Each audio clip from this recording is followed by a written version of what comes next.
পৃথিবীর দীর্ঘতম সমুদ্র সৈকতটা আমাদের, কিন্তু বিশাল এই সৈকতের কতটুকুই বা আমাদের দেখা হয়েছে। বৈচিত্র্যে ঘেরা এই সৈকত থেকে এবার দেখলাম সূর্যোদয়। সে এক মোহনীয় দৃশ্য।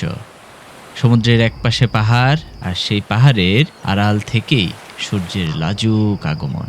সূর্যের আলো ফোটার সাথে সাথে কর্মচঞ্চল হয়ে ওঠে সমুদ্র পাড়ের মানুষ। এই বিশাল জলরাশিকে ঘিরেই তাদের জীবন, তাদের জীবিকা। শত ঝড়ঝঞ্ঝা আর অনিশ্চয়তা সব কিছু উপেক্ষা করে এই সাগরকে আঁকড়ে ধরেই তারা বেঁচে থাকে। এ তো গেল সমুদ্র পাড়ের কথা, কিন্তু গভীর সমুদ্রে জেলেদের জীবন কেমন, সেই কৌতূহল মেটাতেই ছোট্ট এক চাঁদের নাও নিয়ে আজ আমাদের যাত্রা। সাগরের বিশাল সব ঢেউ উপেক্ষা করে আমাদের ছোট্ট নৌকাটি এগিয়ে চলছে। ভয়ের বদলে সবার মধ্যে কাজ করছে এক অদ্ভুত রোমাঞ্চ। ঘণ্টাখানেকের মধ্যেই গভীর সাগরে দেখা মিলল এক জেলে নৌকার। তারা সদ্য জাল উঠিয়েছে। ধরা পড়েছে নানা পদের মাছ।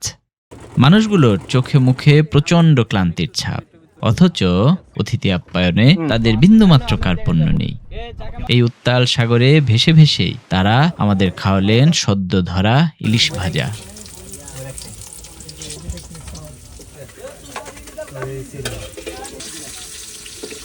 গল্পে গল্পে কখন যে বেলা ফুরিয়ে গেল টেরই পেলাম না।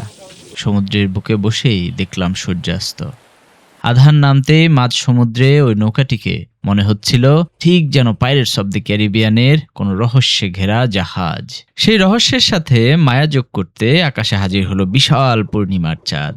আকাশ ভরা জ্যোৎস্নার সেই মায়া সঙ্গে করে আমরা ফিরছি লোকালয়ে।